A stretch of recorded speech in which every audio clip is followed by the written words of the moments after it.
Барлықтарыңызға сәлем. Кез келген қонақты ұялмай күтетін өте тойымды әрі ерекше дәмді кешкі ас рецептімен бөлісемін. Бұл тағамды бір дайындап дәмін татып көретін болсаңыздар, енді дәмі ауыздан кетпейтін сондай керемет тағам. Өте тойымды, әсіресе арасына асқабақ қосып дайындауды кеңес беремін. Қазір асқабақтың сезоны. Сіздер бір дайындап көріңіздер. Ең алдымен қамырын илеп аламыз. Оған бір кесе су, сосын бір жұмыртқа, бір шай қасықта тұз қосып, орташа қатылықта қамыр илеп аламыз.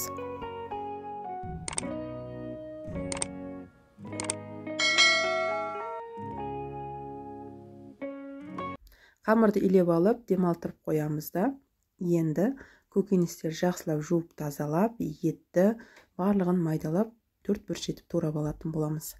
Мен қамырдың арасына асқабақ қостым. Енді асқабақ қоссаңыздар өте ерекше дәмді болады екен.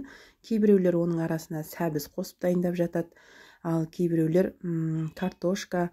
Енді қалаған өздеріңіз ең жақсы көрген көкөністері қосып дайындауға болады. Қатып қалған рецепт жоқ.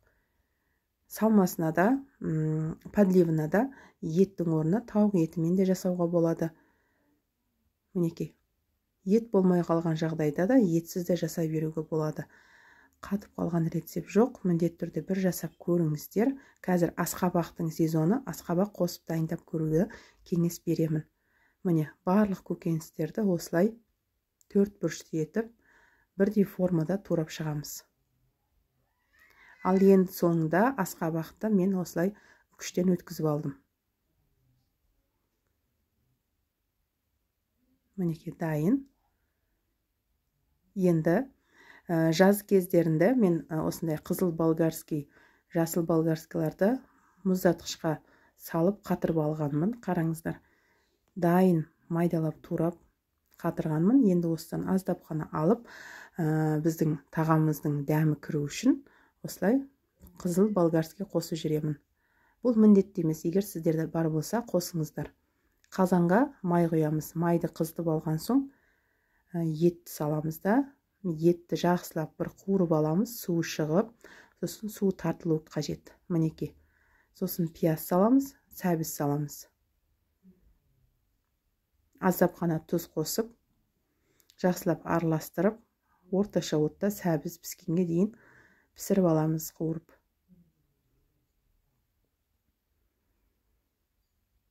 Міне сәбіз дайын болды, пісіп. Енді осыған бағанағы қызыл болгарскийді салдым. Картошканы саламыз. Және де өздеріңіз қалаған дәмдеуіштерді қоссаңыздар болады. Менде универсал приправа. Сосын лавр жапырағынан қостым. Енді жақсылап араластырып, су құятын боламыз.